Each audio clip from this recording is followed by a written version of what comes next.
Hey guys, my name is Miska and welcome to Overwatch Central. Recently I've seen a lot of talk in the community, sort of continuing on from the whole discussion that I would say Seagull actually started quite recently and sort of reignited that discussion about how Overwatch could be better, what could be improved and so on. And I want to talk a bit about that today, and then some stuff about communication from the devs and things that the devs are doing. But first up, this discussion about quick play versus ranked. I saw it today on r/competitive Overwatch, of course on there, because r/Overwatch is just a bunch of GIFs nowadays. And this post was titled, "A better quick play means a better ranked, and it's far easier to improve quick play." And this title really summarizes the post. It's a pretty long text post here. I read through a bunch of it and a bunch of comments too. These are definitely my favorite posts to see and my favorite type of discussion. I know some people find it boring, but just hear me out here for a second. So the idea here is that quick play and ranked are very disconnected from each other. They're not really similar in really any way other than the fact that you're playing 6v6 on the same map pool. And that's kind of where it ends, honestly. The heroes that people play, the compositions that you get, the way people play, people's attitude towards it, and the extreme lack of structure in quick play at all really means that there's no way to practice for ranked. There's some alternatives to this. Imagine maybe having, instead of quick play, an unranked mode and then a ranked mode, and have them be fairly similar, but the unranked just be without any SR at all. Maybe you'd have to have more severe leaver punishments there because people would just leave. But then maybe the ranked mode could also have some of the improvements that people have talked about, or at least changes that people have talked about, such as map voting and other things that could kind of set the ranked mode apart from it, yet still keep those core gameplay similarities, and with that provide some more structure and such. I think all of that would genuinely improve the game, and anyone that plays Overwatch knows that quick play is just a bit of a mess, and very few people actually take it seriously at all.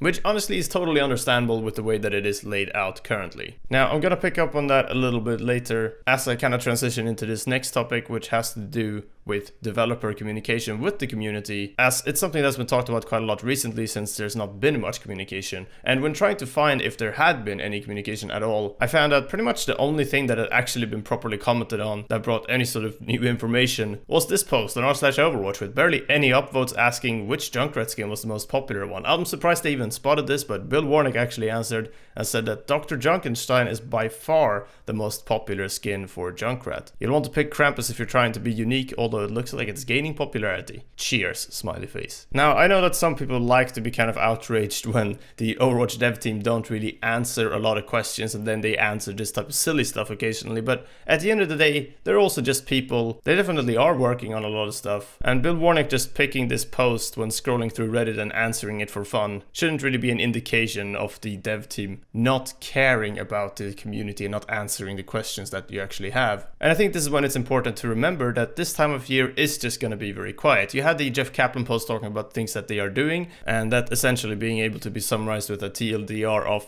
things that you already knew about, could have guessed, and things that we can't talk about. And that post was really disappointing because of that, and I think it was kind of bad timing when Jeff posted that, because people were really hoping to see something, get any sort of hints at what was going to be happening with the game in the coming month or two. But instead you kind of got more of an excuse of why we haven't said stuff recently, saying we're also in a bit of a heads down mode trying to get a lot of work done. And whilst I'm sure that is true, I feel like it's important to highlight, and I could totally see why Jeff wouldn't highlight this, that there's not gonna be much change to the game. Minus the event, December has kind of historically been the worst Overwatch month as a whole of any year, as not much will happen at all. Even back when closed beta was around, they actually closed down the closed beta over the course of Christmas, and then opened it back up, I think in late January or early February. And on top of all that, we've just not gotten a lot of news around this time of year ever before. So after the Christmas event hit, up to maybe even mid-January, don't really expect much to change. It's kind of the realistic way to look at it, but it is also a pretty sad, kind of boring truth, I guess you could say. But that's just the reality of it. I think this discussion is great. I think it's important to keep it going